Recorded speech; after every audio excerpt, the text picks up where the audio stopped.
प्यारे दोस्तों, धार्मिक कथाएं चैनल पर आपका हार्दिक स्वागत है। आज मैं अपनी वीडियो में अन्नपूर्णा माता की कथा सुनाने जा रही हूँ, जिसको सुनने से घर परिवार पर माता की कृपा बनी रहती है, अन्न के भंडार भर जाते हैं।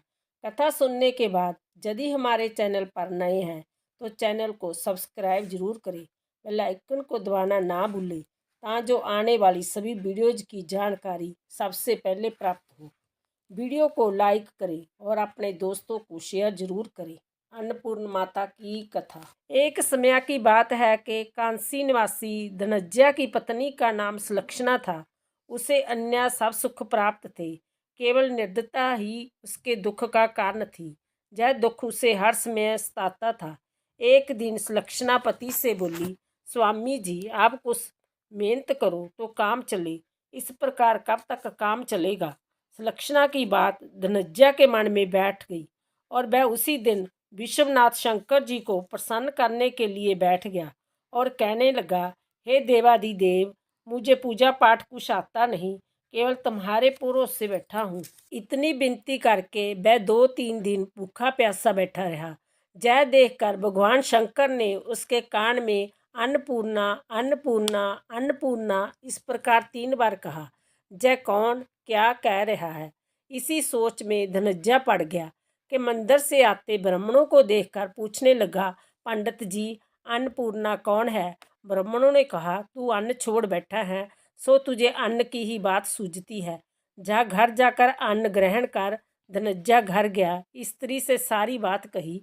वह बोली, नाथ, चिंता मत करो, स्वयं शंकर जी ने जय मंत्र दिया है, वह स्वयं ही खुलासा करेंगे।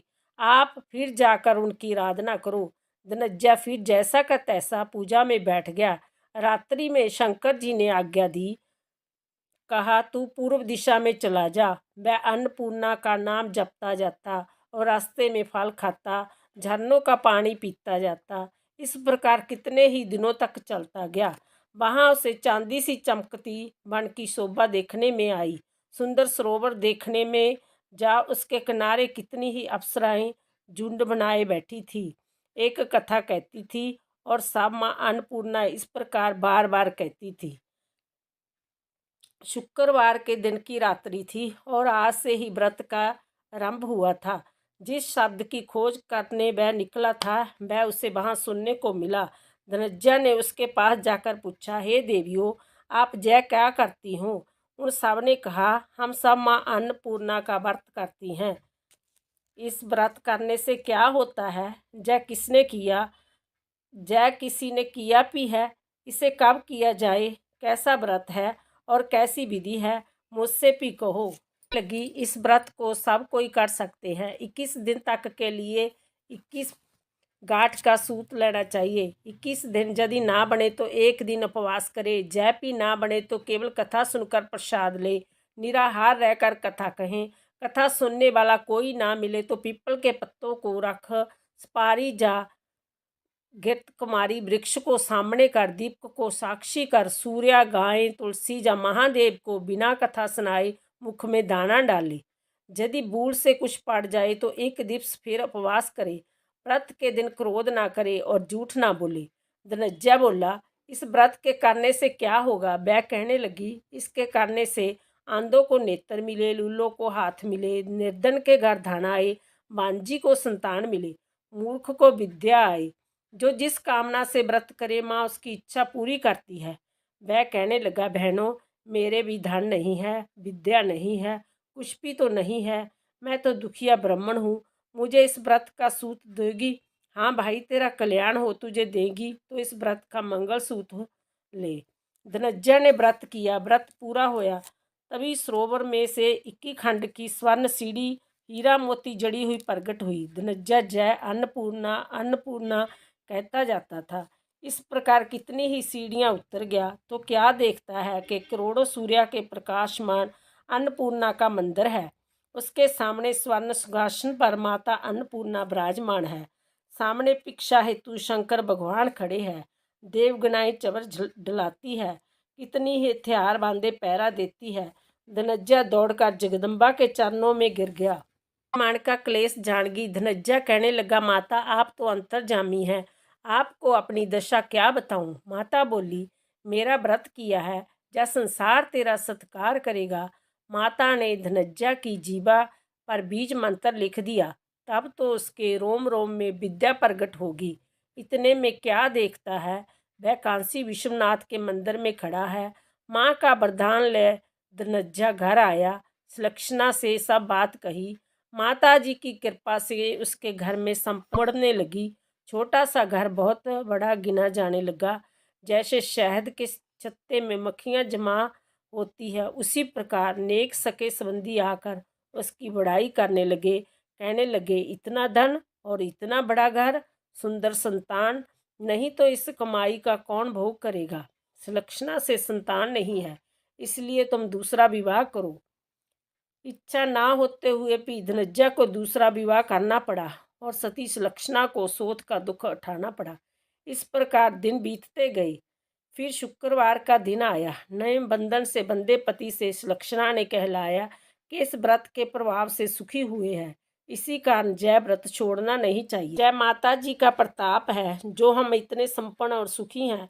सुलक्षणा की बात सुन धनज्जा उसके जहाँ आया और व्रत में बैठ गया। नई बहू को इस व्रत की खबर नहीं थी। वह धनज्जा के आने की राह देख रही थी। दिन बीतते गए और व्रत पूर्ण होने में 3 दिन बाकी थे कि नई बहू को खबर पड़ी। उसके मन में ईर्ष्या की ज्वाला दहक रही थी। सुलक्षणा के घर आ पहुंची और उसने वहां भगदड़ मचा दी। वह धनज्जा को अपने साथ ले गई। घर में धनज्जा को थोड़ी देर के लिए निंद्रा ने आ दबाया। इसी समय नई बहू ने उसका व्रत का सूत तोड़कर आग में फेंक दिया। अब तो माता जी का कोप जाग पिया। घर में अकस्मात आग लग गई, सब कुछ जलकर खाक हो गया। सुलक्षणा जान गई और पति को फिर अपने घर ले आई। नई बहू रूठकर पिता के घर जा बैठी। पति को परमेश्वर मानने वाली सुलक्षणा बोली, नाथ घबराना नहीं, माता जी की कृपा लौकिक है। पुत्र का पुत्र हो जाता है पर माता का माता नहीं होती। अब आप श्रद्धा और भक्ति से आराधना शुरू करो, वह जरूर हमारा कल्याण करेगी। धनज्जा फिर माता के पीछे पड़ गया। फिर वही सरोवर सीढ़ी प्रकट हुई, उसमें माँ अन्नपूर्णा कहकर वह उतर गया। वहां जा माता जी के चरणों में रुदन करने लगा। माता प्रसन्न हो बोली, जय मेरी स्वर्ण की मूर्ति लै, उसकी पूजा करना, तू फिर सुखी हो जाएगा। जा, तुझे मेरा आशीर्वाद है। तेरी स्त्री सुलक्षणा ने श्रद्धा से मेरा व्रत किया है, उसे मैंने पुत्र दिया है। धनज्जा ने आंखें खोली तो खुद को कांसी विश्वनाथ के मंदिर में खड़ा पाया। वहां से फिर उसी प्रकार घर को आया। इधर सुलक्षणा के दिन चढ़े और महीने पूरे होते ही पुत्र का जन्म हुआ। गांव में आश्चर्य की लहर दौड़ गई, मानता आने लगा। इस प्रकार उसी गांव के निरस्थान सेठ के पुत्र होने पर उसने माता अन्नपूर्णा का मंदिर बनवा दिया। उसमें माता जी धूमधाम से पधारी, यज्ञ किया और धनज्जा को मंदिर के आचार्य का पद दे दिया। जीविका के लिए मंदिर की दक्षिणा और रहने के लिए बड़ा सुंदर सा भवन दिया। धनज्जा स्त्री पुत्र सहित वहां रहने लगे। माता जी की चढ़ा में भरपूर आमदनी होने लगी। उधर नई बहू के पिता के घर डाका पड़ा, सब लूट गया। वह भीख मांग कर पेट भरने लगे। सुलक्षणा ने जय सुना तो उन्हें बुलावा भेजा, लग घर में रख लिया और उनके अन्न वस्त्र का प्रबंध कर दिया। धनज्जा सुलक्षणा और उसका पुत्र माता जी की कृपा से आनंद से रहने लगे। माता जी ने जैसे इनके भंडार परे वैसे सबके भंडार परे। बोलो अन्न भंडार भरने वाली अन्नपूर्ण माता की जय।